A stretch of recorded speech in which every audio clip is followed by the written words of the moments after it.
এই মুহূর্তে সাগরদিঘি থেকে সব থেকে বড় খবর উঠে আসছে, ভয়াবহ আগুন স্টেট বাসে। আপনাদের আরও একবার জানিয়ে রাখি, সাগরদিঘি রতনপুর মোড় থেকে দোহালের মোড়ে একেবারে স্টেট বাসের ইঞ্জিনে ভয়াবহ আগুন।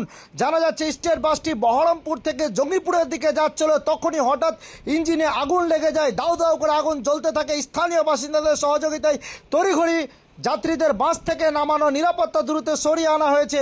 এই মুহূর্তে আপনাদের আরও একবার জানিয়ে রাখি, সাগরদিঘি রতনপুরে থেকে কিছুটা ছেড়ে গিয়ে দোহালের মোড়ে স্টেট বাসে ভয়াবহ আগুন। আপনাদের আরও একবার জানিয়ে রাখি, বহরমপুর থেকে আসছিল স্টেট বাসটি জঙ্গিপুরের দিকে যাচ্ছিল, তখনই এই বিপত্তি ঘটে।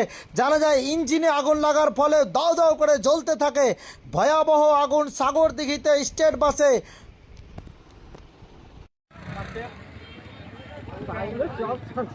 সরকারি জিনিস সরকারি বাস ওখানে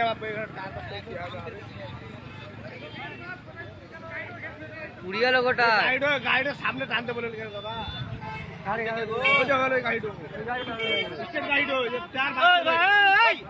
ড্রাইভার